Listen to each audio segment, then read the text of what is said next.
Okay, चलिए सवाल है,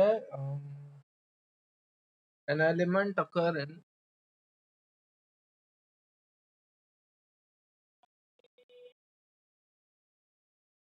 BCC, its cell edge is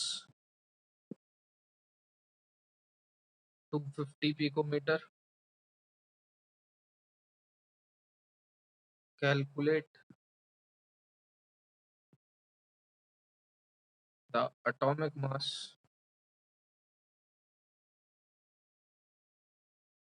of the element if density is 8 ग्राम पर सेंटीमीटर क्यूब। बताइए।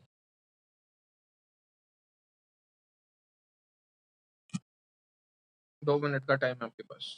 चलिए देखिए सवाल क्या कह रहा है। ठीक है, बहुत ज्यादा डेविएशन है भैया दो आंसर्स में। ए की वैल्यू मुझे दे रखी है 250 पिकोमीटर, और ज्यादातर आपको इसी के अंदर यूनिट कन्वर्जन थोड़ा बहुत ध्यान रखना पड़ेगा, बाकी तो सब और कुछ है नहीं इस क्वेश्चन। डेंसिटी दे रखी है 8 ग्राम पर सेंटीमीटर क्यूब। एटॉमिक वेट आपको निकालना है। ठीक है, फॉर्मूला लगेगा, जाहिर सी बात है, डी बराबर जेड इंटू ए अपॉन एन इंटू ए क्यूब। डेंसिटी दे रखी है मुझे 8 ग्राम पर सेंटीमीटर क्यूब। जेड की वैल्यू बीसीसी के लिए होती है 2। एटॉमिक वेट आपको निकालना है। Upon Avogadro number is 6.022 into 10 to the power 23 multiply by A cube. A cube बोले तो 250 पिकोमीटर देते हैं। अपन जानते हैं 1 पिकोमीटर बराबर कितने centimetre, 10 to the power -10 centimetre. क्यों लिया ये, क्योंकि डेंसिटी सेंटीमीटर में दी हुई है, तो मैंने पिकोमीटर को सेंटीमीटर में कन्वर्ट कर दिया। It is 250 into 10 to the power -10 का क्यूब। सॉल्व करके निकाल लीजिएगा अकॉर्डिंगली। ठीक है, जो भी आंसर आ रहा होगा इसका।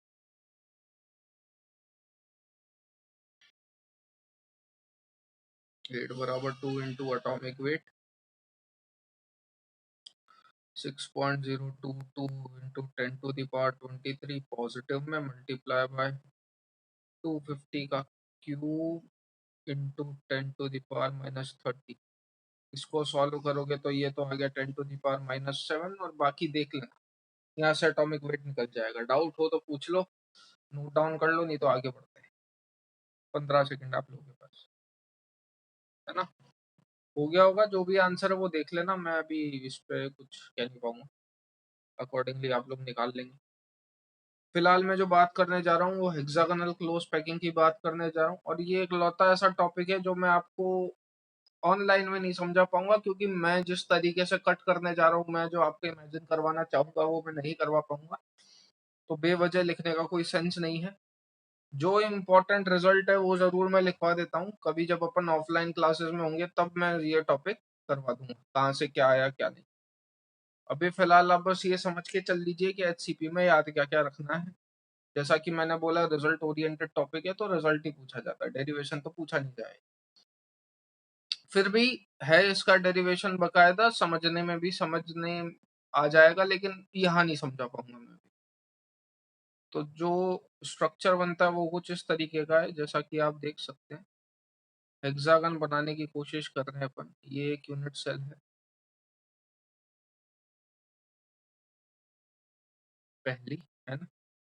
नीचे एक और यूनिट सेल होती है। एक्चुअल में अपन करते क्या है, अपने को ये जो वर्ड्स नजर आ रहे हैं ना, ये वाले, है ना, मैं इस, या ये वाले, यहाँ पे भी एक सर्कल होगा, यहाँ पे भी एक वर्ड दिख रहा होगा आप लोगों को। ठीक है, तो इन वर्ड्स के बीच में मैं एक सर्कल ड्रॉ करता हूँ कुछ इस तरीके का। अपन अभी हेक्सागोनल स्ट्रक्चर बनाना सीख रहे हैं बस।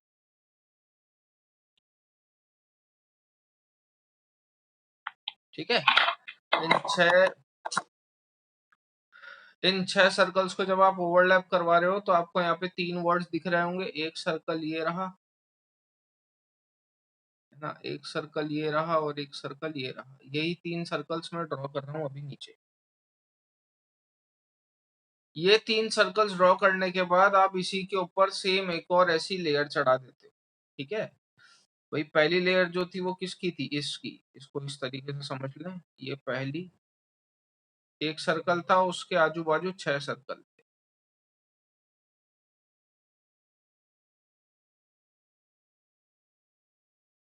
आप यहाँ पे ये वर्ड्स देख पा रहे हैं, तो यहाँ पे मैंने और 3 सर्कल ड्रॉ कर दिए, ये पहला, ये दूसरा और ये तीसरा।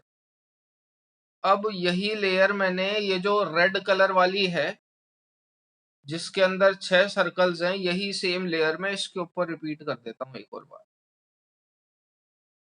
ठीक है, ये एक तरीके की हेक्सागोनल पैकिंग है, हेक्सागोनल क्लोज पैकिंग। अगर इमेजिन कर पाए तो ठीक है, नहीं तो याद रख लेना, जब अपन कभी ऑफलाइन मिलेंगे तब मैं करवा दूँ।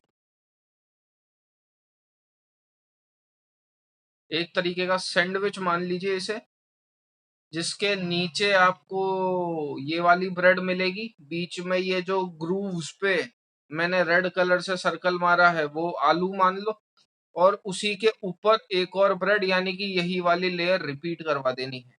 ये एक तरीके की हेक्सागोनल क्लोज पैकिंग होती है। अब अगर मैं आपको इन्हीं लेयर्स को अगर बिल्कुल सेपरेट मैनर में ड्रॉ करके बताना चाहूँ कि भैया बिल्कुल, अगर आप उन लेयर्स को अलग अलग अगर कर दोगे और जब आप उस लेयर को ट्रिम करोगे यानी कि काटोगे, तो हेक्सागोनल क्लोज पैकिंग किस तरीके से ऑब्टेन होती है, तो वो कुछ ऐसा है कि सपोज ये रही मेरी सर्कल, ये रहा ये पहला सर्कल, पहला सर्कल थोड़ा गलत जगह बन गया।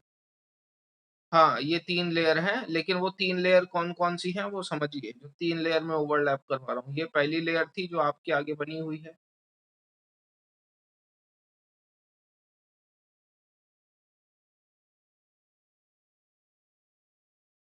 उसके ऊपर वर्ड्स के ऊपर आपने 3 सर्कल और बनाए हैं, ये पहला, ये दूसरा और ये तीसरा।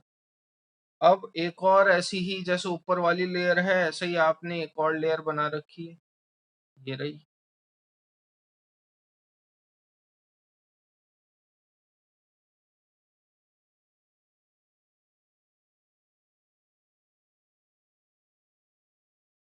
ठीक है, अब आप क्या करिए, सबके सेंटर्स को एक दूसरे के साथ कंबाइन कर दीजिए, ये वाला इसके साथ, ये वाला इसके साथ,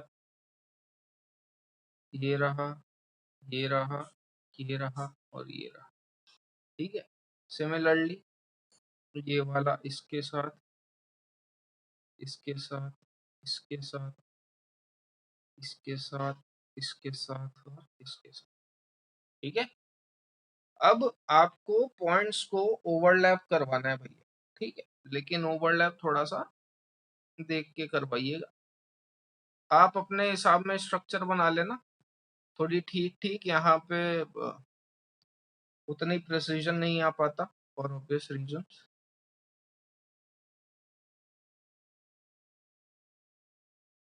ठीक है, जहाँ पे जो पॉइंट है उसको उसी पॉइंट से बिल्कुल कांटेक्ट में लाना है।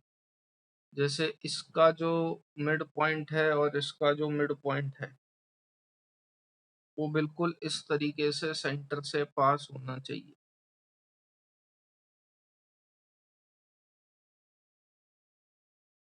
अब इसका ऊपर वाला इसके ऊपर वाले के साथ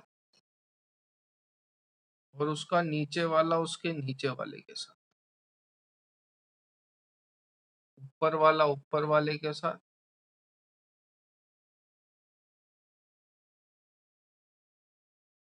और नीचे वाला नीचे वाले के साथ। उम्मीद करता हूँ इमेजिन हो पा रहा होगा थोड़ा बहुत।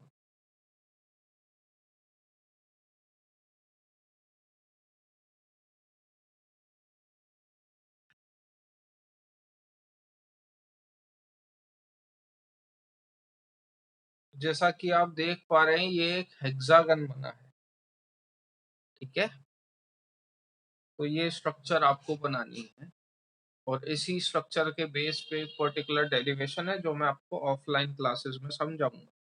इसके अंदर जो चीज ध्यान रखनी है वो मैं अभी बस लिख देता हूँ, क्योंकि आप लोग इमेजिन नहीं कर पाओगे, बहुत हार्ड होगा। कर भी पाओगे तो एक आधा कर पाओगे, तो कोई सेंस नहीं।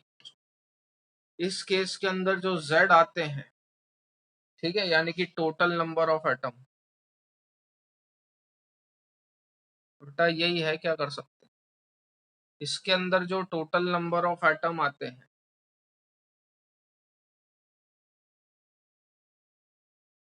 यानी कि Z की वैल्यू वो आ जाती है 6, ठीक है। ये ध्यान रखना है आपको इसके अंदर, volume of atom present in 1 unit cell, ये मैं आपको पहले ही बता चुका था, जो भी टोटल नंबर ऑफ एटम्स होते हैं उसको मल्टीप्लाई कर दिया करो 4/3 πr³ से, तो भैया ये आ जाएगा एक एटम का वॉल्यूम। इसको जब आप सॉल्व करेंगे तो ये आएगा 8πr³। ये एक यूनिट सेल का वॉल्यूम है। अगर मैं total volume of the unit cell पूछूं, टोटल, तो वो आएगी 24√2r³। ये ध्यान रखना है आप लोगों को। ये 3-4 डेटा हैं जो ध्यान रखने हैं, JEE में पूछा जा चुका है, बहुत प्रोबेबिलिटी है फिर पूछे जाने की, और ये सब आता है डेरिवेशन से। इसमें ऐसी कोई चीज नहीं है जो आप समझ ना पाओ, लेकिन यहाँ पे लिमिटेशन है इसलिए समझा नहीं सकता। पैकिंग परसेंटेज बिल्कुल FCC जितनी ही होती है इसमें, 74%, और वॉइड परसेंटेज बिल्कुल FCC जितनी ही होगी इसमें, अगेन 26%। तो ये डेटा हैं जो आपको ध्यान रखने इन case of HCP। Note down कर लो, डायग्राम बन पाए तो बना लो, वरना इतनी कोई दिक्कत वाली बात नहीं है। सर वॉल्यूम ऑफ एटम क्या है? Volume of atom 24√2r³। पूरे वाले का पूछ रहा है बेटा कि इसका एक एटम का पूछ रहा है कि पूरे सेल का? ये एक एटम का है, volume of one atom, left side. हाँ, volume of one atom present in unit cell वो है 8πr³। कैसे आया? 6 × 4/3 πr³ करके।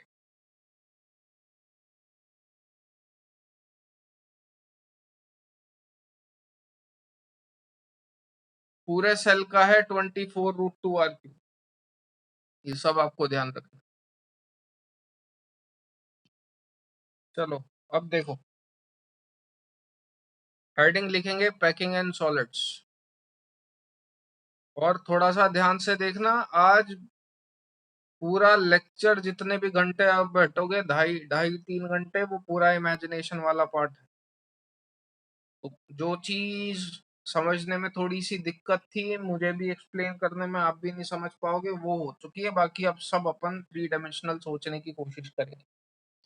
पैकिंग एंड सॉलिड के अंदर समझ के चलिए, पहले मैं एक बार में बता देता हूँ, फिर बात करेंगे आगे। जितने भी सॉलिड होते हैं वो सारे क्लोज्ड पैक स्ट्रक्चर ऑक्यूपाई करना चाहते हैं। क्यों? क्योंकि क्लोज्ड पैक स्ट्रक्चर की पैकिंग एफिशिएंसी ज्यादा होती है।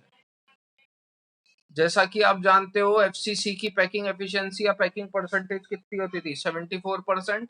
हेक्सागोनल की भी कितनी होती है? 74%। इसलिए ज्यादातर स्ट्रक्चर जो है वो या तो FCC या HCP स्ट्रक्चर ऑक्यूपाई करना चाहते हैं। पैकिंग के नाम पे आपके दो टाइप की पैकिंग होती है, एक AB टाइप पैकिंग और एक ABC टाइप पैकिंग। यहाँ पे आप देख सकते हो, AB टाइप पैकिंग में अगर समझना हो तो यहाँ पे 2 लेयर के बाद फिर रिपीटेशन आता है। AB के बाद फिर AB के बाद फिर AB के बाद फिर AB, तो हर 2 लेयर पे रिपीटेशन होता है। जबकि यहाँ पे हर 3 लेयर के बाद रिपीटेशन आता है। अब ये आपको समझना है कि ये 2 लेयर या 3 लेयर ड्रॉ कैसे होती है। ध्यान से देखना डायग्राम, ये रहा, और मेरे साथ बना लेना भाई साहब, है ना, वरना खुद ही कंफ्यूज हो जाओगे कि कहाँ कौन सा सर्कल ले लिया। मैंने क्या करा, मैंने एक स्फेयर की लेयर बनाई, ये फर्स्ट लेयर है, और जो दूसरी लेयर है वो मैं यहाँ ग्रूव्स पे बना रहा हूँ, ये रही। इसके नीचे जो मैंने मार्बल अरेंज करे वो मैंने ग्रूव्स पे करे। ऐसा मैंने क्यों करा? क्योंकि जैसा कि मैंने बोला, मैं हाईली क्लोज्ड पैक स्ट्रक्चर की बात कर रहा हूँ। हाईली क्लोज्ड पैक स्ट्रक्चर में आप एफसीसी या फिर हेक्सागोनल क्लोज पैकिंग की बात करोगे, और अपन जानते हैं कि ग्रूव्स पे अरेंज करने में मेरा पैकिंग परसेंटेज बढ़ता है। ठीक है, तो ये मैंने इस तरीके से ग्रूव्स पे स्ट्रक्चर अरेंज करी। थर्ड मैंने वापस से ग्रूव्स पे ही अरेंज करी, जैसा कि आप यहाँ देख पा रहे हैं। ग्रूव समझते हो ना, दो बॉल्स के बीच के गैप, ये रहा जैसे। ठीक है, एक और मैं सेम ऐसी ही लेयर बना रहा हूं जो कि ग्रूव्स पे ही अरेंज्ड है।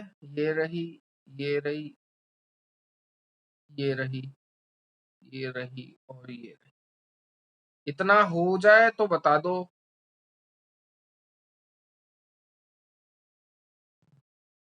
इतना हो जाए तो बता दो।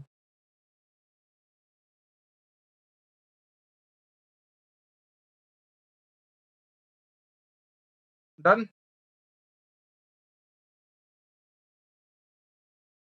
हाँ भैया, 4 लाइन, लेकिन है ना ग्रूव्स पे ड्रॉ करना।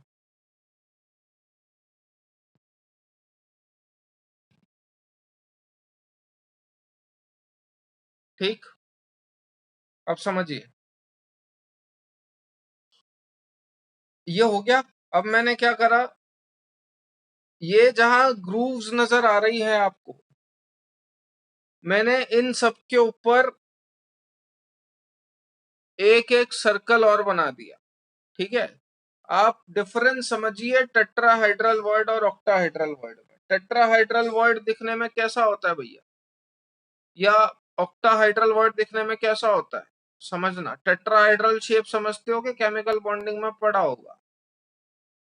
ये 3 सर्कल जिस तरीके से, जब आप इन 3 सर्कल्स को ओवरलैप करवा देते हो तो इसके बीच में ये गैप दिख रहा है। आप क्या करो, आप इस गैप पे एक और सर्कल ड्रॉ कर दो, मतलब इस गैप के ऊपर में एक और बॉल रख दो। आप समझ पा रहे होगे कि इस तरीके से आपने 4 बॉल्स अरेंज कर दी, 3 तो एक प्लेन में और एक उसके ऊपर। ये जो स्ट्रक्चर होती है ये टेट्राहाइड्रल होती है, इतना समझ पाते हो? ये जो स्ट्रक्चर होती है ये टेट्राहाइड्रल होती है, इतनी बात घुसी भेजे में।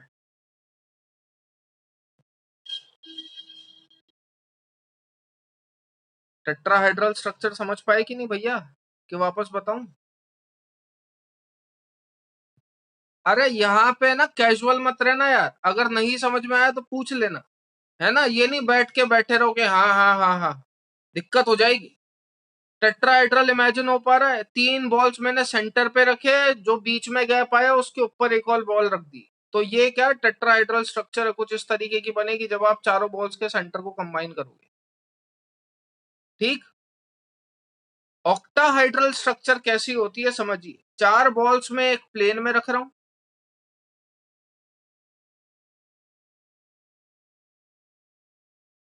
ऑक्टाहाइड्रल शेप समझते हो, ये होती है octahedral shape, square by pyramidal बोलते हैं इसको।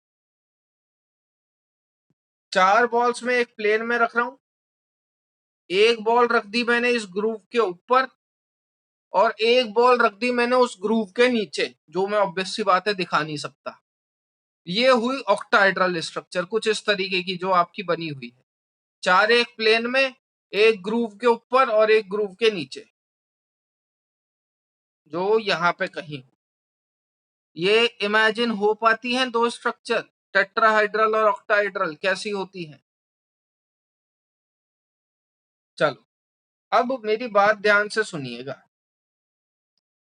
तो ये तो एक बस बेसिक ब्रीफिंग हो गई, इसकी डिटेल्ड एलैबोरेशन में इसके बाद करूंगा। मैंने क्या करा, और मेरे साथ ड्रॉ कर लेना, मैंने ये ग्रूव्स पे सर्कल ड्रॉ करने चालू करे, बिल्कुल ग्रूव्स पे ही।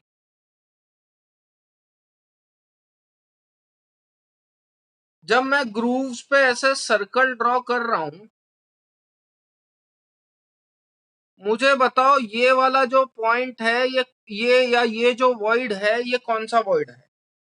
टेट्राहाइड्रल है कि ऑक्टाहाइड्रल है? ये जो आप वॉइड्स कवर करे जा रहे हो, ये वॉइड कौन से हैं? टेट्राहाइड्रल है कि ऑक्टाहाइड्रल है? टेट्राहाइड्रल है। इतनी बात समझ में आती है? आई थिंक ये बात सबको क्लियर हुई है ना। ये जो वॉइड्स हैं, ये कौन से वॉइड हैं? टेट्राहाइड्रल वॉइड, समझना। सिमिलरली मैंने एक और लेयर ड्रॉ करी है ऐसी ही।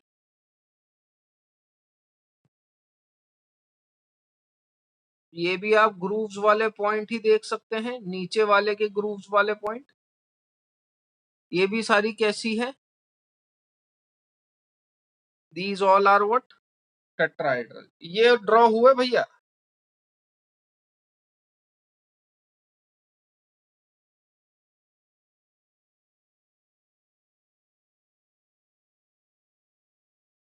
इतना ड्रॉ हुआ?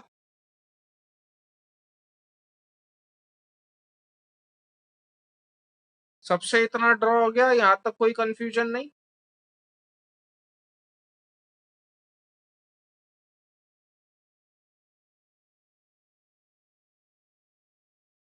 अब नोट डाउन करिए, है ना। यहाँ पे थोड़ा सा गौर फरमाइएगा। ये वाले जो पॉइंट्स है, ये कौन से पॉइंट है भाई? टेट्राहेड्रल। मार्कर चेंज कर रहा हूं। ये जो पॉइंट है, ये कौन से पॉइंट है? टेट्राहेड्रल या टेट्राहेड्रल वॉइड है ये। पॉइंट भी क्या बोले, void will be more precise. ठीक। तो अब आप है ना, ये सर्कल्स को गौर से देखना। जब भी आप ट्रायगोनल वॉइड के अंदर उसके ऊपर लेयर बनाना चालू करते हो, तो दो तरीके के वॉइड जनरेट होते हैं। एक जनरेट होता है टेट्राहाइड्रल वॉइड, जो आपके आगे है। एक जनरेट होता है ऑक्टाहाइड्रल वॉइड, वो मैं दिखाऊंगा कौन सा। आप बस ये सर्कल्स ध्यान से देखते जाइए। जब मैंने ये सर्कल बनाया, ये वाला सर्कल बनाया,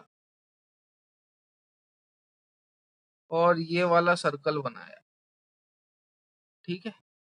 उसके नीचे ये रहा एक ब्लैक कलर का सर्कल, ये भी है एक ब्लैक कलर का सर्कल, ठीक। अब मैं ब्लू वाले को इसी से थोड़ा सा डार्क शेड में आइडेंटिफाई करवा रहा हूँ। ये वो ब्लू वाला था जो आप फुली ड्रॉ कर चुके हो, ये ब्लू वाला था, और ये ब्लू वाला था। क्या तुम्हें दो ट्राइंगल दिख रहे हैं जो ऑपोजिट फेस में जा रहे हैं? एक पीछे ने एक आगे। तीन सर्कल्स पे गौर फरमाइएगा।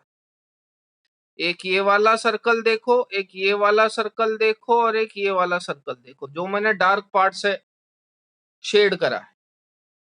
आपको तीन सर्कल ब्लैक कलर के नजर आ रहे होंगे पीछे, और तीन सर्कल ब्लू कलर के नजर आ रहे होंगे आपके सामने।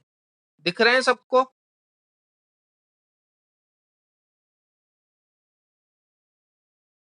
ये दिख रहा है सबको? आपको ऐसा डायग्राम दिखा? ये समथिंग लाइक दिस। तीन तो ये हो गए। ये ब्लैक कलर में ड्रॉ करा था, तो मैं ये दिखा देता हूँ, है ना। स्टिल जिसको भी नहीं दिख रहा वो देख लीजिए। ये तीन तो ये हो गए, ये रहे, और तीन दूसरे कलर के थे। It will be something like this. पहला, ये दूसरा, और ये तीसरा। ठीक है। आप देख पा रहे होगे, इन पॉइंट के बीचों बीच एक और वॉइड लाई कर रहा है। ये दिखा क्या सबको? इस पॉइंट के बीचों बीच एक और वॉइड लाई कर रहा है। ये दिखा?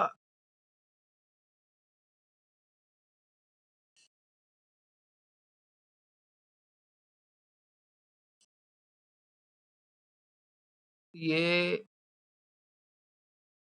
मैं अब थोड़ा डार्क कर रहा हूं, है ना। ये जितने भी आपने उल्टे सर्कल बहाए हैं, इन सारे सर्कल के बीच जो पॉइंट है, इन पॉइंट के बीचों बीच एक और पॉइंट लाई कर रहा है, और इसी पॉइंट को मैं क्या बोलता हूं? Octahedral void. बात समझ में आई क्या? ये बात क्लियर है?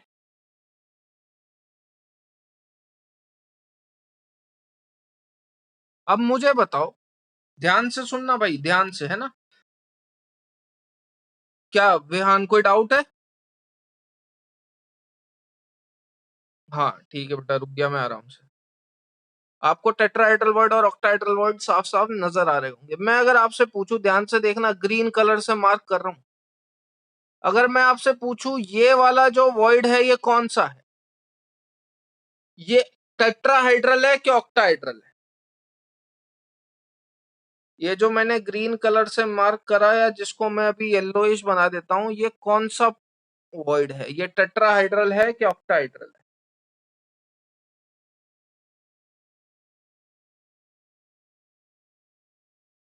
अरे तो भैया ये क्या, कुछ भी नहीं है, ये टेट्राहाइड्रल है।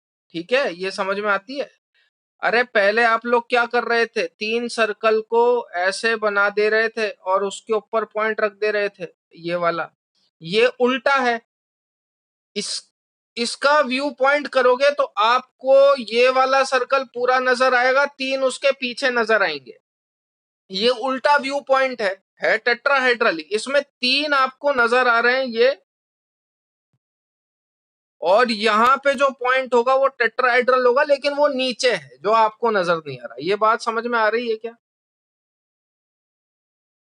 ये बात समझ में आ रही है क्या?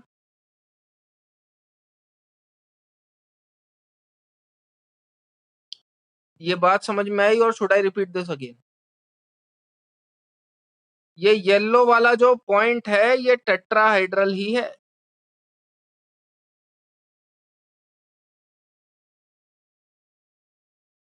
ये येलो वाला जो पॉइंट है वो टेट्राहाइड्रल ही है। ये किसको समझ में नहीं आया पूछ लो।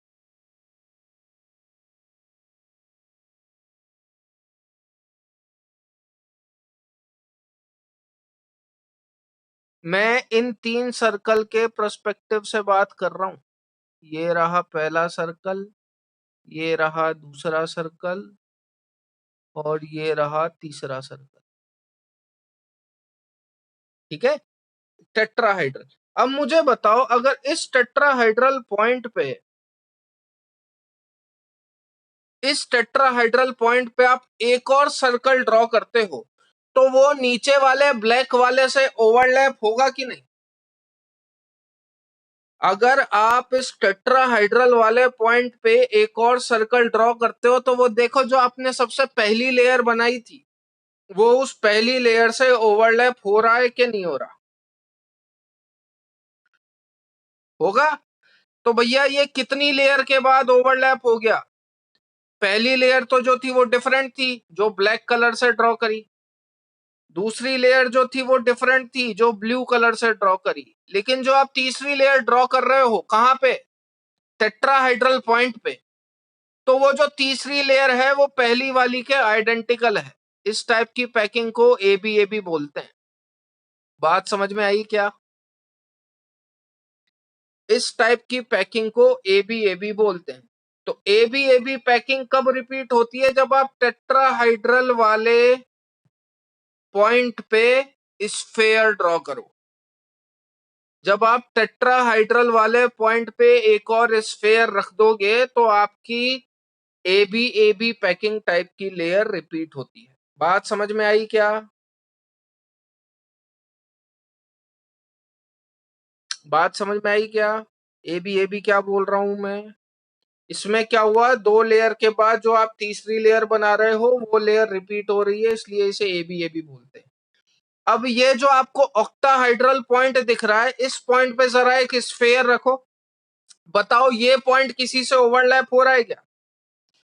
जब आप इस पॉइंट पे स्फेयर रखोगे तो क्या ये वाला पॉइंट किसी से ओवरलैप हो रहा है? नहीं हो रहा। तो मतलब जो पहले वाली लेयर जो हमने ड्रॉ करी थी वो ब्लैक कलर की थी,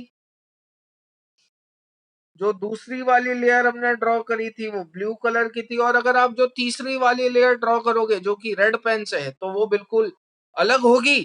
वो किसी से ओवरलैप नहीं हो रही, तो वो एबीसी एबीसी टाइप की लेयर होगी। बात समझ में आई? बात समझ में आई? तो एबी टाइप की लेयर कौन से वर्ड पे फॉर्म होती है? टेट्राहेड्रल। एबीसी टाइप की लेयर कौन से वर्ड पे फॉर्म होती है? ऑक्टाहेड्रल। क्लियर बात? अब अपन ये बात करेंगे कि भैया एफसीसी के अंदर कितने टेट्राहाइड्रल ने कितने ऑक्टाहाइड्रल, एचसीपी के अंदर कितने टेट्राहाइड्रल थे कितने ऑक्टाहाइड्रल। ये कुछ डायग्राम था, आप अगर कुछ बना पाओ तो ठीक है, मेरा काम समझाना था। समझ में जिसको नहीं आया वो वापस पूछ सकता है। बाकी आप अपने कॉपी में पेन में किस रजिस्टर में किस तरीके से हाईलाइट करते हो ये आप पे है। मेरे पास काफी कलर्स के ऑप्शन थे तो मेरे लिए समझाना फीजिबल है। आप देख लो। हटा दूं ये कि कोई नोट डाउन कर रहा है?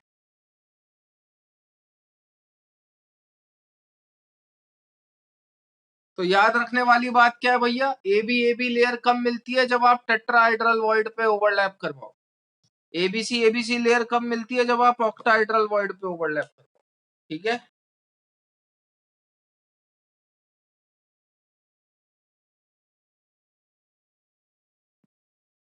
क्लियर बात है?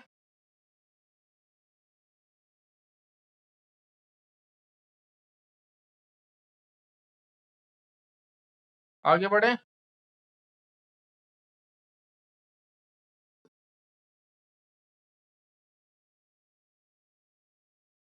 चलो एक छोटा सा सवाल और पूछ लेता हूं मैं। ऑक्टाहाइड्रल वॉइड किन लेयर्स के बीच में फॉर्म हो रहा है? तो आप देख पा रहे होगे कि एक ये वाला जो वॉइड था,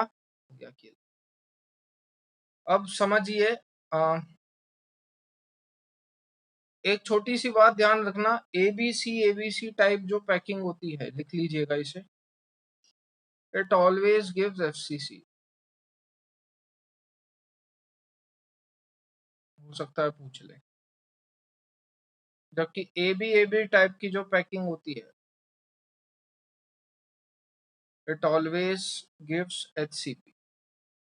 तो एबीसी टाइप की पैकिंग एफसीसी देती है और एबी टाइप की पैकिंग हमेशा एचसीपी देती है। ठीक है? हालांकि दोनों में डिफरेंस नहीं है इतना कुछ खास, वो आप पॉइंट्स के थ्रू ही समझ पाओगे। क्यों आपको इतना कुछ खास डिफरेंस नहीं लगता? क्योंकि दोनों के पैकिंग परसेंटेज बराबर होते हैं, तो आप उन दोनों लेयर्स को इतने कुछ खास तरीके से डिस्टिंग्विश नहीं कर पाओगे। हाँ, पॉइंट्स के बेसिस पे या वर्ड्स की हेल्प से, जैसा कि अपन ने अभी डायग्राम के थ्रू देखा, अपन डिफरेंशिएट करने की कोशिश करते हैं बहुत जुगाड़ लगा। चलो अब मैं बात करूंगा कि किसके अंदर कितने टेट्राहाइड्रल वर्ड और किसके अंदर कितने ऑक्टाहाइड्रल वर्ड। तो देखो, एक तो बेसिक ट्रिक है जिससे आप याद रख सकते हैं, वो बेसिक ट्रिक मैं बता देता हूं। चाहो तो वो आजमा लेना। वो लॉजिक कैसे आया अपन वो भी डिस्कस कर लेंगे। 4 और 6 में पहले कौन आता है? तो ऑब्वियस सी बात है 4। अब यहाँ पे जो लड़ाई है भैया वो किस किस के बीच में है? एफसीसी के बीच में और एचसीपी के बीच में। यहाँ मुझे ये समझ में नहीं आता कि ये 4 और 6 नंबर किसके हैं, 4 और 6 में आएगा क्या क्या, और इसके अंदर डिजिट्स क्या क्या है। तो समझिए, अपने को जैसा कि पता है कि मेरी जो लड़ाई है वो एफसीसी में है और एचसीपी में है। एफसीसी को ध्यान रखना सीसीपी के नाम से भी जाना जाता है। तो एबीसीडी तो आपको आती है। मैंने बस हाइपोथेटिकल 4 नंबर लिख रखे, 2 नंबर याद रखते हैं मेरे को, 4 और 6। बाकी आप अपने हिसाब से बेसिक कॉमन सेंस से जुगाड़ लगा सकते हैं। एबीसीडी अगर पढ़ोगे तो पहले सी आता है कि पहले एच आता है? ऑब्वियस सी बात है पहले सी आता है। या फिर पहले एफ आता है या पहले एच आता है? तो ऑब्वियस सी बात है पहले एफ आता है। तो भैया एफसीसी या सीसीपी पहले आते हैं, एचसीपी और या फिर एच जो है वो मेरा बाद में आता है। 4 और 6 में पहले कौन आता है? ऑब्वियस सी बात है 4 पहले आता है, 6 बाद में आता है। तो पहले के साथ पहला, बाद के साथ बाद। ठीक है? अब ये 4 और 6 नंबर किसके हैं? ये 4 और 6 नंबर हैं ऑक्टाहाइड्रल वॉइड के। ये भी आपको ध्यान नहीं रखनी। 2 तरीके के वॉइड होते हैं, मैंने आपको पहले ही बताया। एक होता है ऑक्टाहाइड्रल और एक होता है टेट्राहाइड्रल। ओ और टी में पहले कौन आता है? ओ और टी में पहले कौन आता है? एबीसीडी काउंट करोगे तो ओ पहले आएगा। तो ये जो 4 और 6 नंबर हैं ये ऑक्टाहेड्रल वॉइड के नंबर हैं।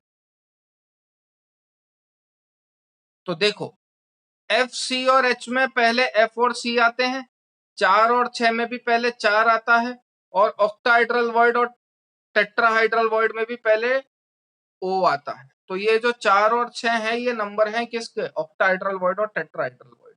ठीक है, तो पहले के साथ पहला बस। बाकी एक बार ऑक्टाहाइड्रल वॉइड आ गए तो टेट्राहाइड्रल वॉइड तो आप 2 मिनट में लिख लोगे, जो भी ऑक्टाहाइड्रल वॉइड है उसके डबल कर देना। ठीक है, तो अगर आपसे कोई पूछे एफसीसी या सीसीपी में भैया बताओ कितने ऑक्टाहेड्रल वॉइड, तो अपन बोलेंगे 4। एचसीपी में कितने ऑक्टाहेड्रल वॉइड, अपन बोलेंगे 6। सीसीपी में कितने टेट्राहेड्रल वॉइड, 8। एचसीपी में कितने टेट्राहेड्रल वॉइड, 12।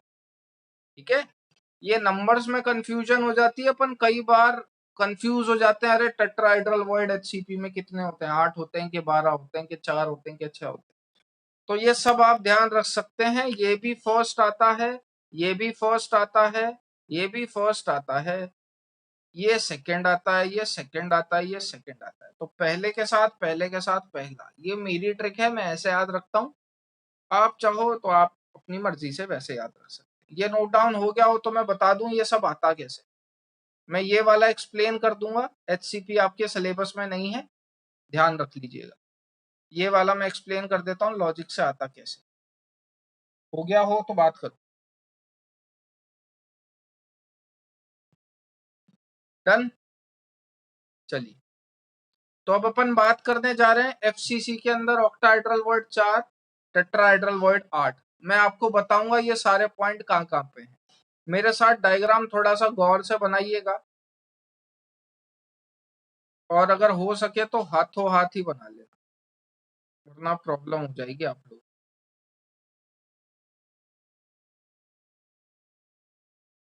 मैं थोड़ा नीचे बना देता हूँ सो दैट इमेजिनेशन में कोई दिक्कत। क्यूब थोड़ा बड़ा बनाना भैया, अगर कोई किसी को लगता है कि हाँ छोटे में काम हो जाएगा तो ऐसा होगा नहीं।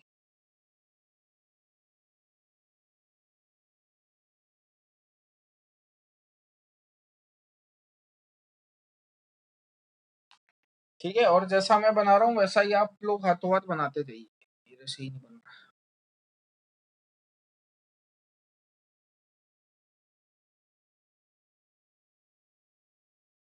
ये लो,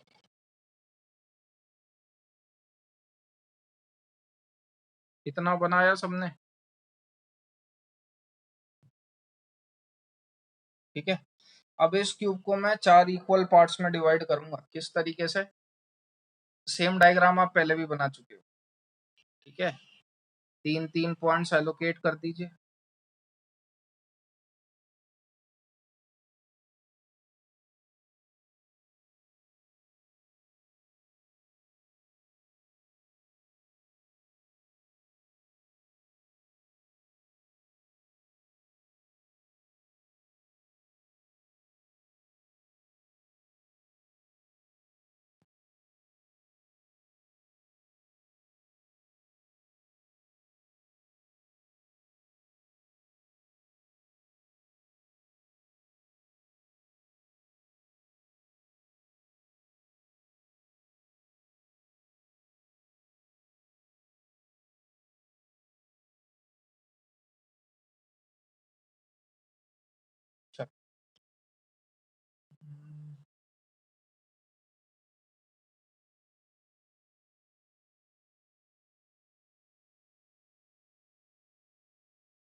तो ये 3 तरीके से काटा है मैंने क्यूब को, या आप लोग भी कर सकते हैं।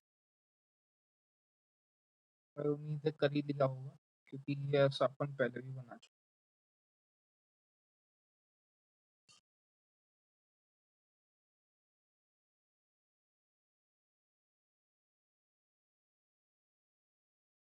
इतना हो जाए जब बता देना।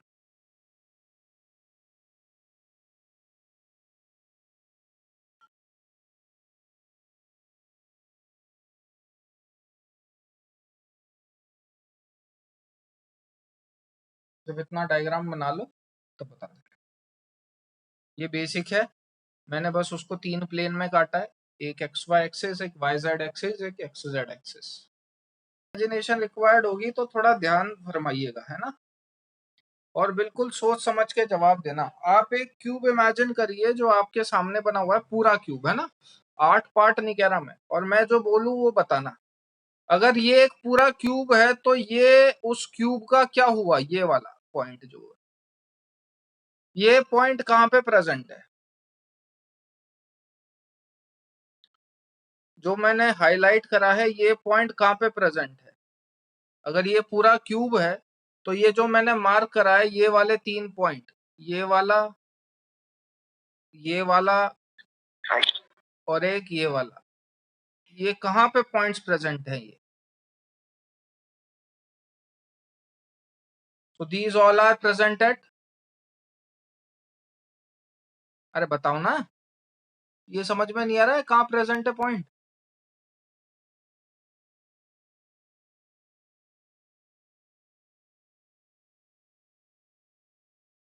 अरे बिटवीन बेटा क्या बोलते हैं इसको, बिटवीन क्या होता है, ये क्या है, फेस सेंटर। बिटवीन क्या होता है, ये जो 6 पॉइंट आपको, ये देखो, ये क्या है, ये 6 पॉइंट, ये फेस सेंटर ही तो है।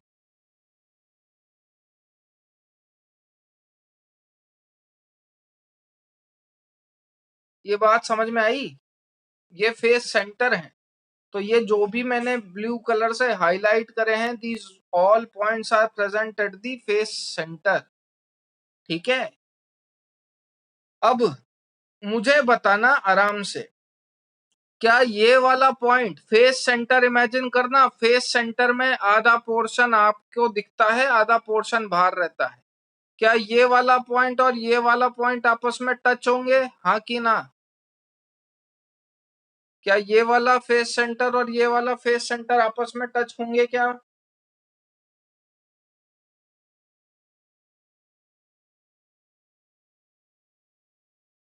क्या कोई ऐसा है जिसको ये समझ में नहीं आया हो। अरे ये जो रेड कलर से मार्क करे मैंने, क्या ये वाले पॉइंट आपस में टच में होंगे। अरे बिल्कुल होंगे, पीछे वाली दीवार की आधी बॉल तो तुम्हारे कमरे में आधी होगी, और ऊपर वाली दीवार की आधी बॉल भी तुम्हारे कमरे में आधी होगी, तो वो तो टच करेंगी ना एक दूसरे को। जहां भी जिस रूम में बैठे हो उसकी पीछे वाली दीवार के सेंटर पे एक बॉल इमेजिन करिए, वो बॉल आधी तुम्हारे कमरे में भी तो आ रही होगी, और ऊपर जो बॉल है, ऊपर वाली दीवार के सेंटर पे जो बॉल है वो बॉल भी तो आधी तुम्हारे कमरे में होगी, तो ये दोनों आपस में टच कर रहे होंगे कि नहीं। सिमिलरली, क्या ये वाली बॉल इससे टच कर रही होगी, हाँ कि ना। क्या ये वाली बॉल भी इससे टच कर रही होगी, हाँ कि ना। तो ये तीनों बॉल्स आपस में टच कर रही होगी, यस और नो। क्या ये तीनों बॉल्स आपस में टच कर रही होंगी, हाँ कि ना। ये जो रेड कलर वाली बॉल्स मैंने बनाई है, क्या ये तीनों बॉल्स आपस में टच कर रही होगी। अरे बिल्कुल यार, तुम एक रूम में बैठे हो, एक बॉल तुम्हारे ऊपर वाली दीवार पे है, एक बॉल तुम्हारे पीछे वाली दीवार पे, और एक बॉल तुम्हारे राइट वाली दीवार पे है, क्या ये तीनों बॉल्स आपस में नहीं टच कर रही होंगी, क्या बिल्कुल टच कर रही होंगी। तो ये 3 बॉल्स क्या मैं ऐसे ड्रॉ कर दूं,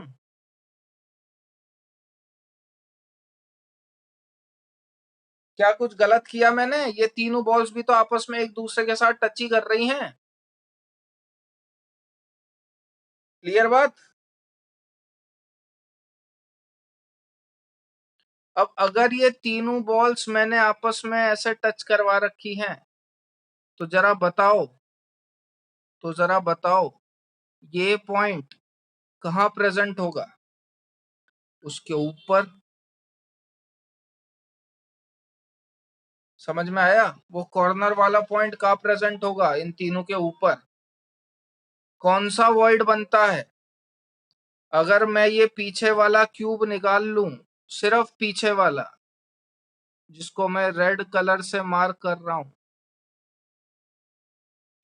तो जो वॉइड बना वो कौन सा वॉइड बना भैया? टेट्राहाइड्रल। बात समझ में आती है क्या? ये जो रेड कलर से मैंने क्यूब बनाया, मैंने ऐसी बस यही क्यूब निकाला है, मैंने किसी और क्यूब को हाथ नहीं लगाया। तो ये जो वॉइड बना, ये कौन सा वॉइड बना भाई साहब? टेट्राहाइड्रल वॉइड बना। कहाँ होगा वो टेट्राहाइड्रल वॉइड, बताओगे? ये जो पीछे आपको क्यूब दिख रहा है, वो उस क्यूब के सेंटर पे होगा। माने उस क्यूब के बॉडी सेंटर पे होगा, सिर्फ इस क्यूब के बॉडी सेंटर पे होगा। इमेजिन हुआ क्या? वो जो टेट्राहाइड्रल वॉइड होगा, वो उस पीछे वाले क्यूब के बॉडी सेंटर पे होगा, हाँ कि ना?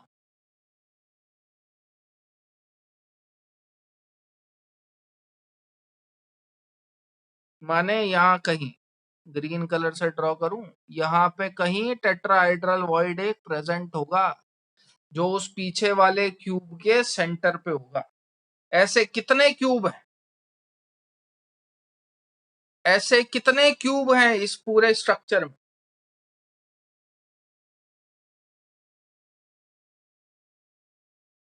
ऐसे 8 क्यूब हैं। एक छोटे वाले क्यूब के बॉडी सेंटर पे अगर एक टेट्राहाइड्रल वॉइड प्रेजेंट है, तो इस पूरे स्ट्रक्चर में कितने टेट्राहाइड्रल वॉइड प्रेजेंट होंगे? व्हील से 8। देख लो, तुम्हारे एफसीसी के अंदर 8 टेट्राहाइड्रल वॉइड लिखवाए होंगे। मैं समझ में आई क्या बात?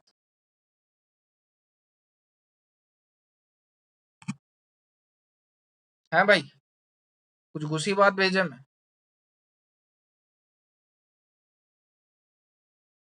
हैं जी? टेट्राहाइड्रल वर्ड समझ में आए? 8 टेट्राहाइड्रल वर्ड कैसे आए?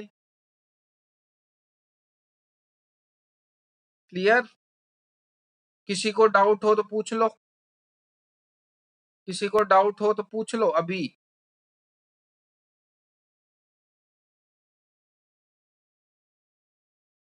ये ड्रॉ नहीं करना है ना, ये सिर्फ याद रखना है, बस आपके इमेजिन के लिए था। अगर कभी और ड्रॉ करने की जरूरत पड़े तो आप लोग याद रख लीजिएगा। मतलब ये वीडियो देख लेना कैसे क्या आया, किसी को कोई शंका हो तो, है ना? मैं क्योंकि एक और स्ट्रक्चर इमेजिन करवाऊंगा। तो ये तो बात हुई, मुझे टेट्राहाइड्रल वॉइड तो समझ में आ गए सर के ये कैसे आए, कितने? 8। 8 टेट्राहाइड्रल वॉइड कैसे आए? एक ऑक्टाहाइड्रल वॉइड और अगर आप इमेजिन करवा दो तो काम हो जाता है। तो भैया वो भी करवा देते हैं। ध्यान से देखिएगा। उम्मीद करता हूं आपको 6 स्ट्रक्चर्स, 6 फेस वाले सेंटर्स याद होंगे, है ना? तो अब मैं उसको कौन से कलर से मार्क कर रहा हूँ? Wheel market by green. Green colour से मार्क कर देता हूँ उसको। एक तो ये रहा फेस का सेंटर, एक ये रहा फेस का सेंटर, एक पीछे है फेस का सेंटर। ये कौन आ गया यार? ये कौन आ गया पीछे?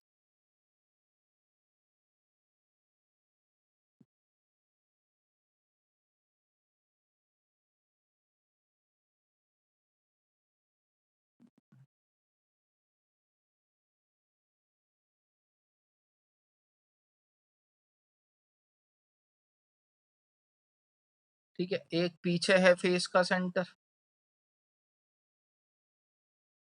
एक ऊपर है फेस का सेंटर, और एक नीचे है फेस का सेंटर। ये 6 फेस सेंटर है। ठीक है, आप क्या करो, इन फेस सेंटर को ज्वाइन कर दो। तो ये वाली लाइन मैंने इससे ज्वाइन कर दी, ये वाली लाइन मैंने इससे ज्वाइन कर दी, ये वाली लाइन मैंने इससे ज्वाइन कर दी, और ये वाली लाइन मैंने इससे ज्वाइन कर दी।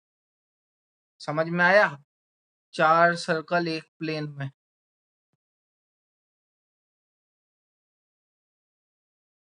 ठीक। एक आपको इसके ऊपर दिख रही होगी लाइन, मैंने सारे पॉइंट उससे ज्वाइन कर दिए।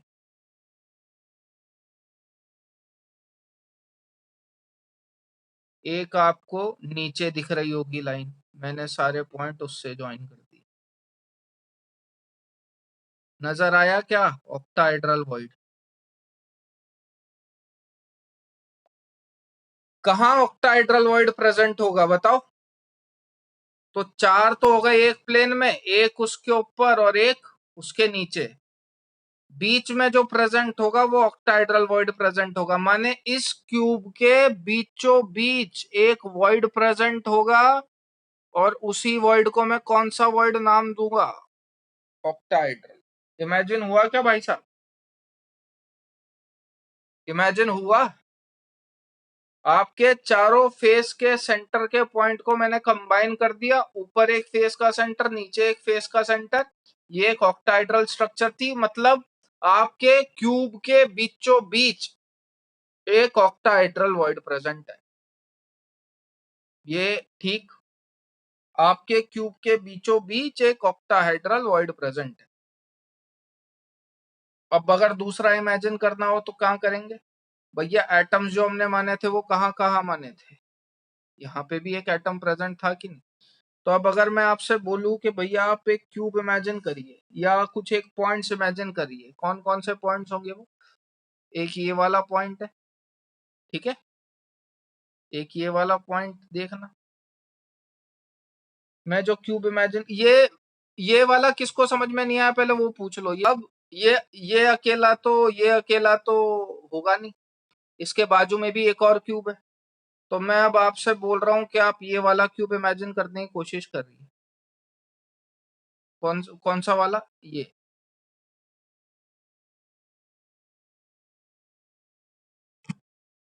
तो जब मैंने इस वाले पॉइंट को इससे ज्वाइन करा, मैंने इस वाले पॉइंट को इससे ज्वाइन करा, इसके बाजू में भी एक क्यूब होगा, लेट से वो यहाँ है। मैंने इस वाले पॉइंट को इससे ज्वाइन करा, और मैंने इस वाले पॉइंट को इससे ज्वाइन करा। ये 4 समझ में आए? इसके बाजू में भी तो एक क्यूब होगा, ये अकेला तो होगा नहीं। तो ये 4 पॉइंट्स हो गए वापस एक प्लेन पे। ऊपर वाला इस वाले कॉर्नर के साथ, ये वाला कॉर्नर बाजू वाले क्यूब के फेस के साथ, ये वाला इसके साथ, और ये वाला इसके साथ। तो ये 4 एक प्लेन में, इसके नीचे भी एक पॉइंट है, और इसके ऊपर भी एक पॉइंट होगा। नीचे जो पॉइंट है वो मैंने ग्रीन कलर से मार्क कर रखा, ऊपर जो पॉइंट है वो मैंने येलो कलर से मार्क कर रखा। आप इन चारों को ज्वाइन कर दीजिए। क्या ये भी एक ऑक्टाहेड्रल वॉइड बना कि नहीं? अब इसका जो सेंटर होगा वो कहाँ होगा? ये रहा इसका सेंटर।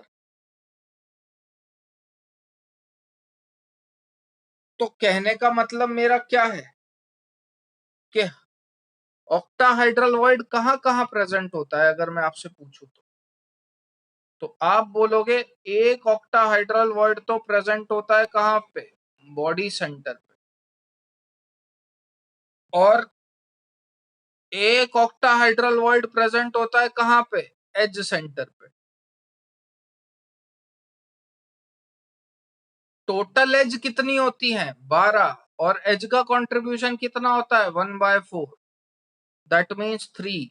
तो 3 तो टोटल ऑक्टाहेड्रल वॉइड एज पे हैं, एक ऑक्टाहेड्रल वॉइड पूरा का पूरा बॉडी सेंटर पे है। टोटल ऑक्टाहेड्रल वॉइड कितने हो गए? 4। बात समझ में आई क्या? टोटल ऑक्टाहाइड्रल वॉइड कितने हो गए? 4। ये बात समझ में आई क्या?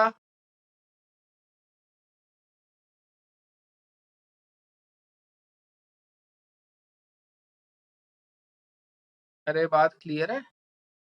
वापस रिपीट करना है?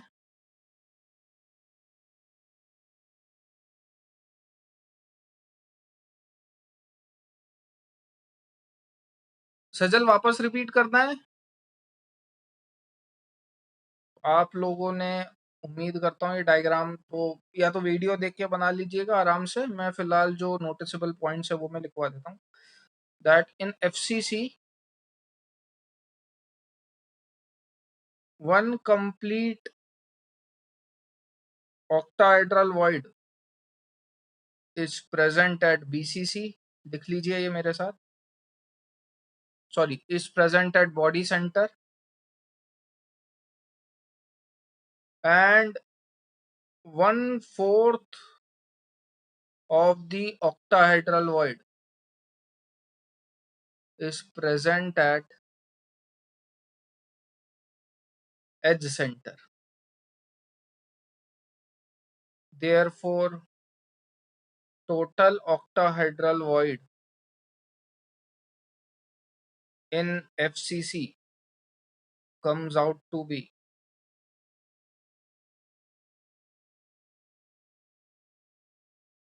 1 plus 12 into 1/4, that is 4। लिख लो इसको। बात आ जाती है अब किसकी, octahedral void in FCC। There are 8 tetrahedral void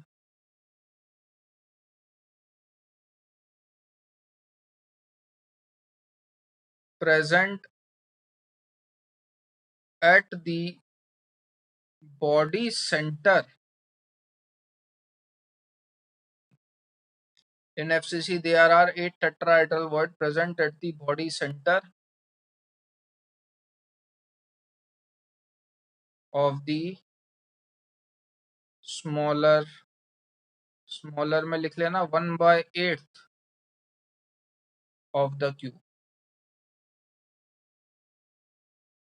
माने वो 1/8 ऑफ द क्यूब के बॉडी के सेंटर पे प्रेजेंट होता है क्या, टेट्राहेड्रल वॉइड।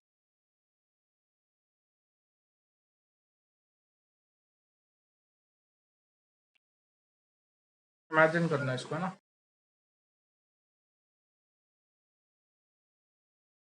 तो मैंने ये क्यूब ड्रॉ किया, इस क्यूब को मैंने 3 साइड से काटा था। ये लाइन हटा दो।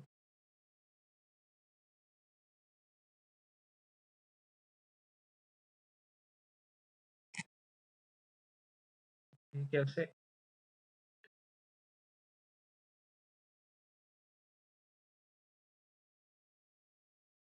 ये कैसे,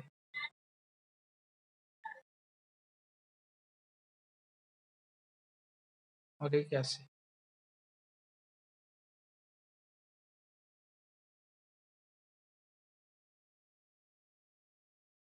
मुझे बताओ ऑक्टाहेड्रल वॉइड कहाँ पे प्रेजेंट था।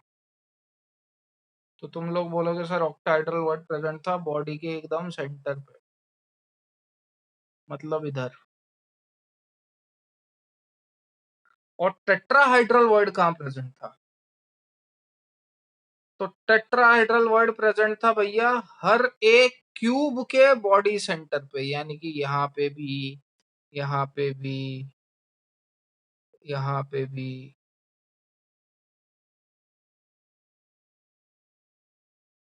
और यहाँ पे भी। ठीक है, और ऐसे ही आगे वाले क्यूब्स में भी। तो मुझे बताओ इस ऑक्टाहाइड्रल वॉइड के अराउंड कितने टेट्राहाइड्रल वॉइड होंगे। तो भाई हर क्यूब के, हर छोटे क्यूब के बॉडी सेंटर पे टेट्राहाइड्रल वॉइड प्रेजेंट है ना। और छोटे क्यूब कितने हैं टोटल, 8 हैं। तो आठों के बॉडी सेंटर पे टेट्राहाइड्रल वॉइड होगा। और उस आठों के आठों टेट्राहाइड्रल वॉइड की डिस्टेंस इस बीच वाले से तो बराबर होगी। इमेजिन होता है कि नहीं ये बात। उन आठों के जो टेट्राहाइड्रल वॉइड है उनकी डिस्टेंस इस बीच वाले ऑक्टाहाइड्रल वॉइड की डिस्टेंस से तो सेम ही होगी ना। तो एक ऑक्टाहाइड्रल वॉइड कितने टेट्राहाइड्रल वॉइड को घेर के रखता है, 8। ये बात समझ में आती है क्या, ये बात समझ में आती है। Is it imaginable.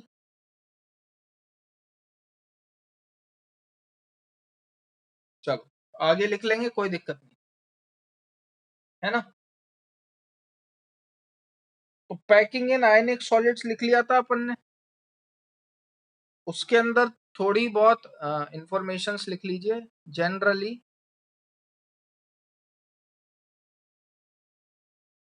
Packing in ionic solids लिख रहे थे ना,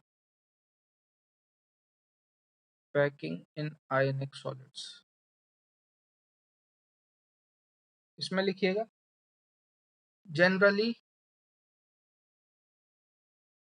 anions are larger in size, periodic table में से जानते ही हो।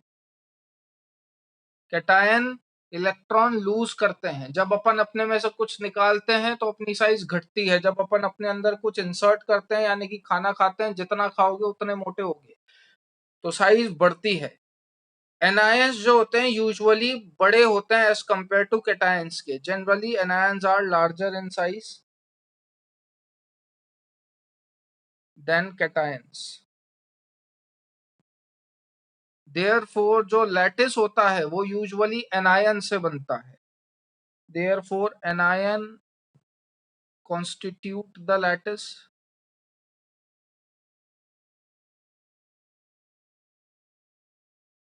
and the voids are occupied by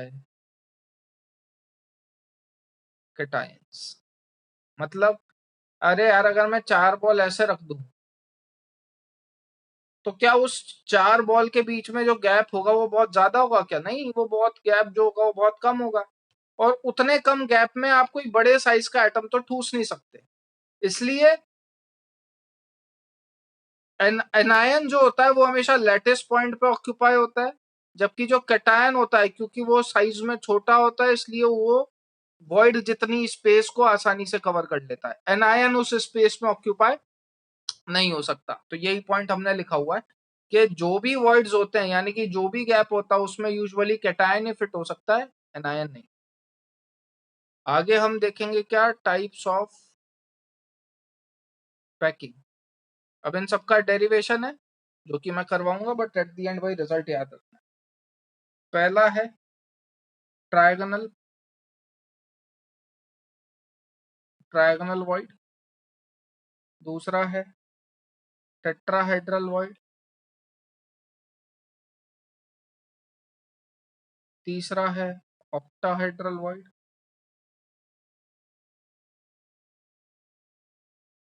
and fourth is what, body centred,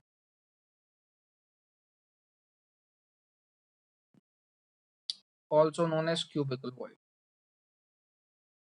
फटाफट लिख लीजिए फिर आगे बढ़ते हैं। दो चार बातें और, जैसा कि अपन अभी लिख चुके थे सीसीपी और एफसीसी के अंदर ऑक्टाहेड्रल वॉइड और टेट्राहेड्रल वॉइड आप लिख चुके हो। तो वहां से हम जो चीज इमेजिन कर सकते हैं वो ये कर सकते हैं that in closed packed structure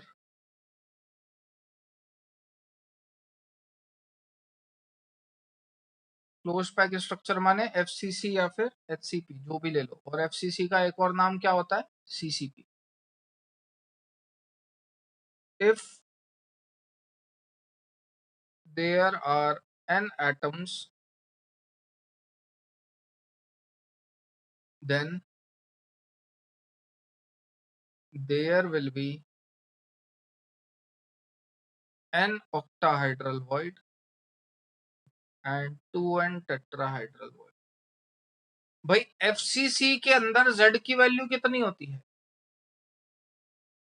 4। और यही z क्या होता है, number of atoms, total number of atoms, यही तो बार बार निकालते हुए आए हो आप।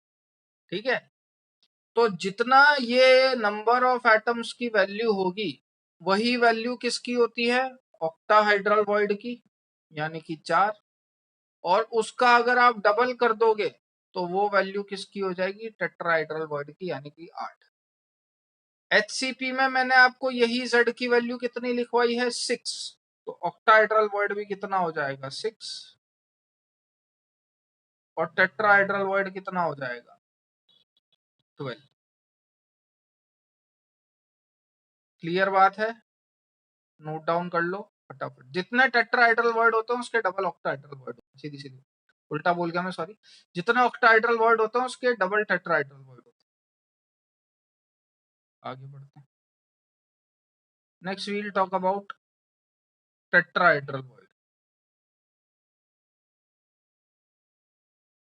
क्या होता है tetrahedral word? 3 marbles are in one plane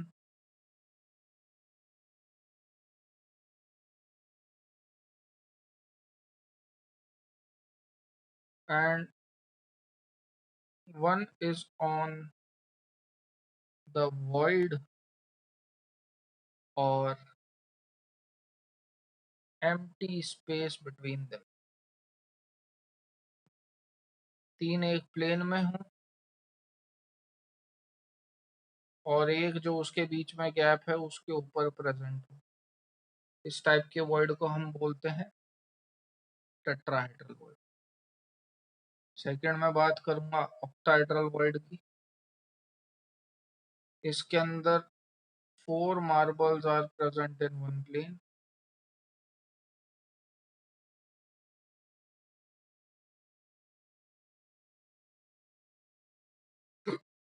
and one is above and one will be present below the void। तो उसको अगर मुझे दिखाना हो तो वो मैं कुछ ऐसा दिखाऊंगा सारे पॉइंट्स को, है ना। नीचे वाला तो ऑब्वियस सी बात है आप दिखा नहीं सकते, बट स्टिल अगर आप इमेजिन कर पाए तो ये चारों एक में, एक ऊपर होता है और एक नीचे होता है। अपन ये चारों प्लेन वाले को ऊपर वाले से भी जोड़ देते हैं और नीचे वाले से भी जोड़ देते हैं। चारों पॉइंट्स के सेंटर को ऊपर वाले से भी और नीचे वाले से भी, दोनों से जोड़ देते हैं।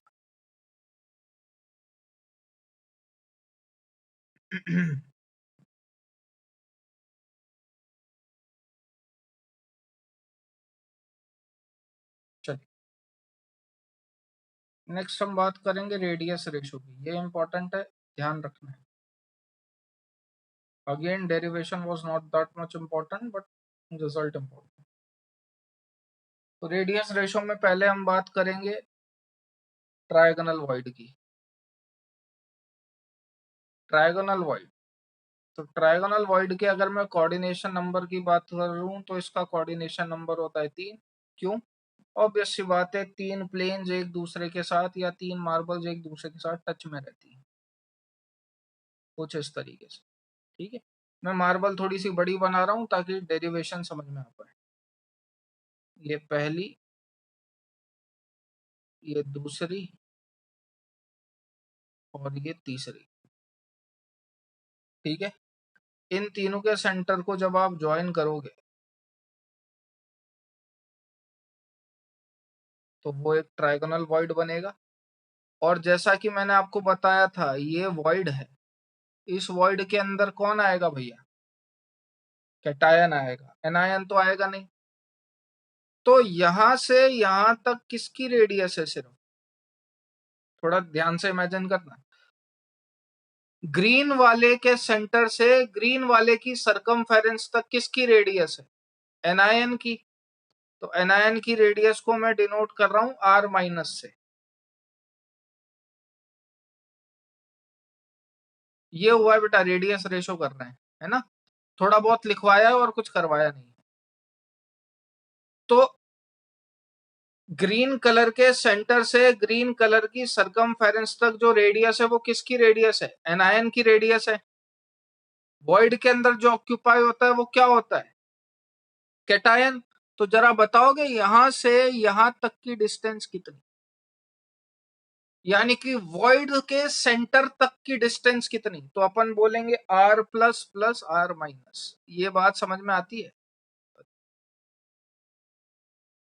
R plus plus r minus, ये जो डिस्टेंस है वो r plus plus r minus है। नेगेटिव की तो सिर्फ ग्रीन वाले कलर तक की रेडियस है और अंदर जो वॉइड है उसके सेंटर तक की जो रेडियस की डिस्टेंस है वो r plus plus r minus. यहां से यहां मैंने क्या करा, एक परपेंडिकुलर डाल दिया। ये एंगल बताओगे कितना है? इक्विलेटरल ट्राइंगल का एंगल कितना होता है? 60 डिग्री। उसका हाफ लोगे तो एंगल कितना हो गया? 30 डिग्री। और मैं क्या ले रहा हूं? कॉस ले रहा हूं। तो r plus plus r minus cos 30 degree is equal to r minus. बताओ ये समझ में आता है क्या? जिसको नहीं समझ में आता वो देख लीजिए। ये ट्राइंगल लिया है मैंने। ये ट्राइंगल में ये लेंथ कितनी है? R plus plus r minus. ये वाली लेंथ कितनी है? Are minus. ये एंगल कितना है? 30 डिग्री। कॉस लोगे तो पंडित बद्री प्रसाद हर हर बोले, सोना चांदी तोले, base upon hypotenuse is cos. ये रहा बेस, ये रहा हाइपोटेनियस। अरे समझ में आता है ये क्या लिखा मैंने? ये इक्वेशन कैसे लिखी? गणित मेरे से अच्छी है आप लोगों की। Should I explain this again? बोल दो। R plus plus r minus cos 30 equal to r minus. ये बात वापस एक्सप्लेन करनी है क्या?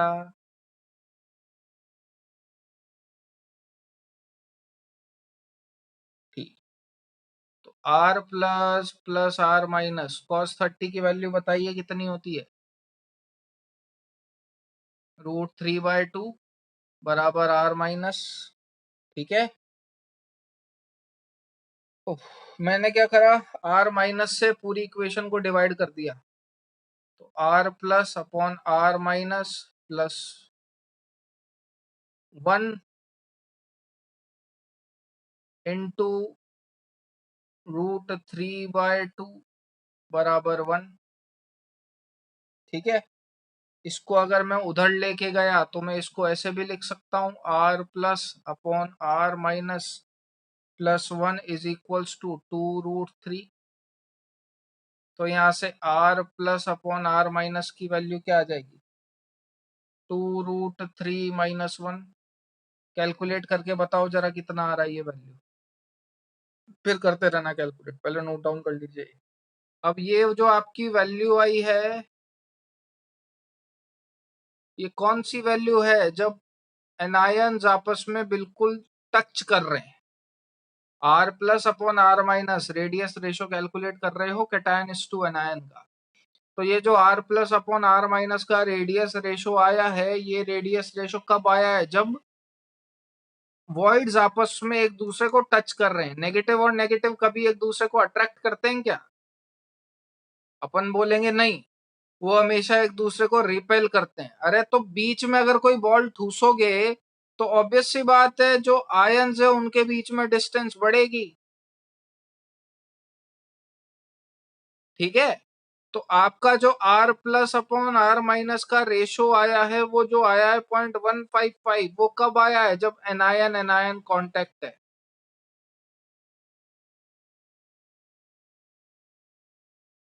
लेकिन एक्चुअल में अगर प्रैक्टिकली देखा जाए तो एनायंस और एनायंस के बीच में तो रिपल्शन होगा, सिंस इनके बीच में नेगेटिव चार्ज है, बीच में पॉजिटिव लाओगे तो वैसे भी डिस्टेंस बढ़ जाएगी और एक दूसरे को वैसे ही धक्का मारेंगे। एक्चुअल में ये जो रेडियस रेशो होता है ये ग्रेटर देन और इक्वल टू 0.155 होता है। ध्यान रखिएगा इसको भी और इसको भी। नेक्स्ट बात कर, चलो नेक्स्ट हम बात करेंगे सेकंड, ऑक्टाहेड्रल वॉइड।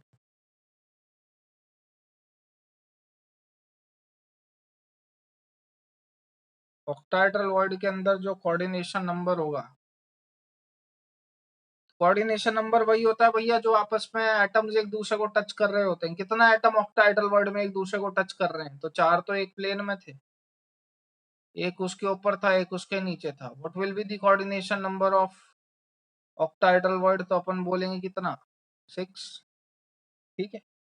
अब वही सेम बात, ये पहला, ये दूसरा, ये तीसरा स्फेयर और ये चौथा, 4 के बीच में गैप दिख रहा है। तो ये गैप में कौन आएगा? कैटायन। आप क्या करिए, इसके सेंटर से इसके सेंटर तक जाइए, परपेंडिकुलर डालिए, आंसर बता दोगे? तो क्या लेंगे अब की बार? ये एंगल कितना है बताओ? तो r plus plus r minus, अब की बार ये एंगल कितना होगा? तो इसके सेंटर से इसके सेंटर को जब आप मिलाओगे तो अब की बार तो स्क्वायर बन रहा है। ट्रायगोनल में इक्विलेटरल ट्रायंगल बन रहा था, इसलिए एंगल कितना लिया था? 30 डिग्री। यहाँ पे स्क्वायर बन रहा है तो कॉस में कितना लेंगे? 45 डिग्री। बराबर वही बेस अपॉन हाइपोटेनियस माने आर माइनस। सही, वही सारा तामझाम करो। आर माइनस से पूरी इक्वेशन को डिवाइड कर दीजिए, r plus upon r minus plus 1 बराबर √2। कॉस 45 1/√2 होता है ना। R plus upon r minus equal to आ जाएगा 0.414। तो radius ratio in case of octahedral ध्यान रखिएगा कितना होता है? 0.414। इन केस ऑफ ट्रायगोनल कितना होता है? 0.155। नोट डाउन कर लीजिए। हो गया। थर्ड हम बात करेंगे किसकी? बॉडी सेंटर्ड और क्यूबिकल वॉइड की।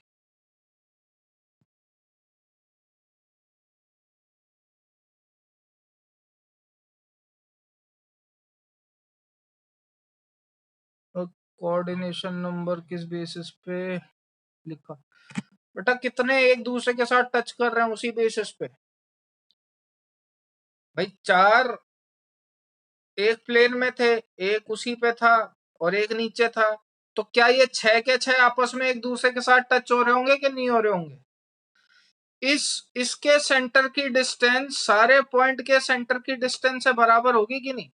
चाहे इस प्लेन के देख ले, चाहे ऊपर वाले के देख ले, चाहे नीचे वाले के देख ले, वही कोऑर्डिनेशन नंबर होता है। ठीक है, कोऑर्डिनेशन नंबर माने नियरेस्ट। मैं बोलूं भाई ये 3 है, इसका सेंटर ले ले। अब इसके सेंटर से कितनी डिस्टेंस पे बाकियों के सेंटर पड़ रहे हैं? अपन बोलेंगे सारे सेंटर इक्वल डिस्टेंस पे पड़ रहे हैं, तो इसके सेंटर से कितने स्फीयर टच हो रहे हैं? अपन बोलेंगे 3। तो ट्रायगोनल का कोऑर्डिनेशन नंबर कितना होता है? 3। समझ में आया? अब इसका तू ही बताना। मैं बोलूं बॉडी सेंटर्ड और क्यूबिकल वॉइड। क्यूबिकल वॉइड बोले तो क्यूब बना और उसके बीच में सेंटर ड्रॉ कर दे। ये रहा क्यूब। बॉडी सेंटर में एलिमेंट्स कहाँ का प्रेजेंट होते हैं? कॉर्नर पे। अब वो वॉइड बना रहा है तो वॉइड तू कहाँ बनाएगा? उसके बॉडी के सेंटर पे। बता इस बॉडी के सेंटर से बाकी कितने एटम क्लोजेस्ट डिस्टेंस पे? तो बॉडी के सेंटर पे है 8, इसका कोऑर्डिनेशन नंबर हो जाता है 8।